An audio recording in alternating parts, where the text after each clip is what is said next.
ನೀರಿನ ಜೊತೆಗಿನ ಬದುಕೆ ಹಾಗೆ. ಶಾಂತ ರೂಪದ ಅಲೆಗಳು ಯಾವಾಗ ರೌದ್ರಾವತಾರ ತಾಳ್ತಾವೋ ಹೇಳೋದಕ್ಕೆ ಆಗಲ್ಲ. ಸಮುದ್ರದ ಮಕ್ಕಳನ್ನು ಕೂಡ ಈ ಸಮುದ್ರದ ಅಲೆಗಳು ಬಿಟ್ಟಿದ್ದಿಲ್ಲ. ನಿನ್ನೆ ನಡೆದ ಈ ಘಟನೆ ಕರಾವಳಿ ಜನರನ್ನ ಬೆಚ್ಚಿ ಬೀಳಿಸಿದೆ.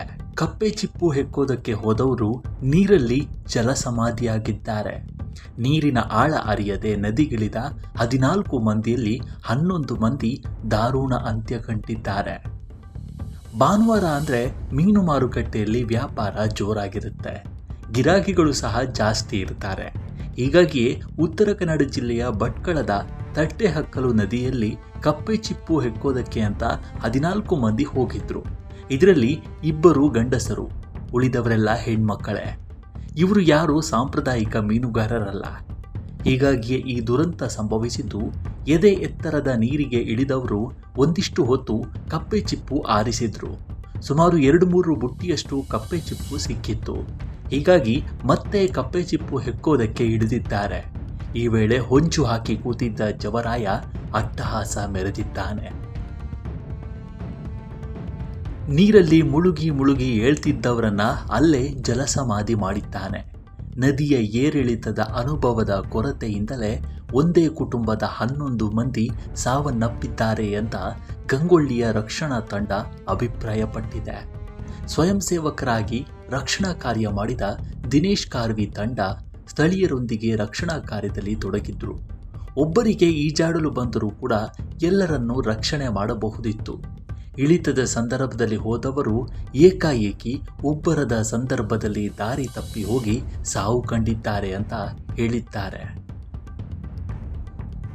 ಕರಾವಳಿ ತೀರದಲ್ಲಿ ಮಳೆ ಅಬ್ಬರ ದಿನೇ ದಿನೇ ಜಾಸ್ತಿ ಆಗ್ತಿದೆ.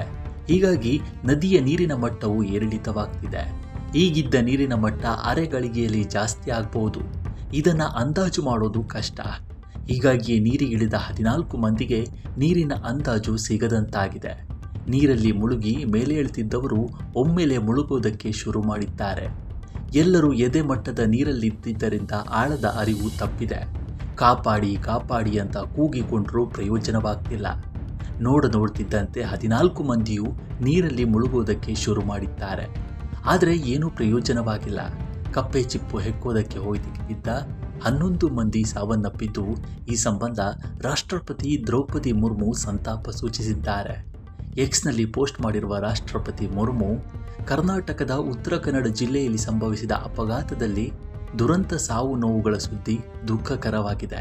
ತಮ್ಮ ಪ್ರೀತಿ ಪಾತ್ರರನ್ನು ಕಳೆದುಕೊಂಡವರಿಗೆ ತೀವ್ರ ಸಂತಾಪ ಸೂಚಿಸುತ್ತೇನೆ ಅಂತ ಪ್ರಾರ್ಥಿಸಿದ್ದಾರೆ. ಇನ್ನು ಈ ದುರಂತ ಘಟನೆಯ ಬಗ್ಗೆ ಪ್ರಧಾನಿ ಮೋದಿ ಅವರು ಸಹ ಸಂತಾಪ ಸೂಚಿಸಿದ್ದಾರೆ. ಕರ್ನಾಟಕದ ಕಾರವಾರ ಜಿಲ್ಲೆಯಲ್ಲಿ ಸಂಭವಿಸಿದ ದುರಂತದ ಬಗ್ಗೆ ಕೇಳಿ ತೀವ್ರ ಆಘಾತವಾಯಿತು. ತಮ್ಮ ಪ್ರೀತಿ ಪಾತ್ರರನ್ನು ಕಳೆದುಕೊಂಡವರಿಗೆ ಸಂತಾಪಗಳು. ಗಾಯಗೊಂಡವರು ಶೀಘ್ರವಾಗಿ ಚೇತರಿಸಿಕೊಳ್ಳಲಿ. ಮೃತರ ಕುಟುಂಬಗಳಿಗೆ PMNRF ವತಿಯಿಂದ ತಲಾ 2 ಲಕ್ಷ ರೂಪಾಯಿ ಹಾಗೂ ಗಾಯಗೊಂಡವರಿಗೆ 50,000 ರೂಪಾಯಿ ಪರಿಹಾರ ನೀಡಲಾಗುವುದು ಅಂತ ಘೋಷಣೆ ಮಾಡಿದ್ದಾರೆ.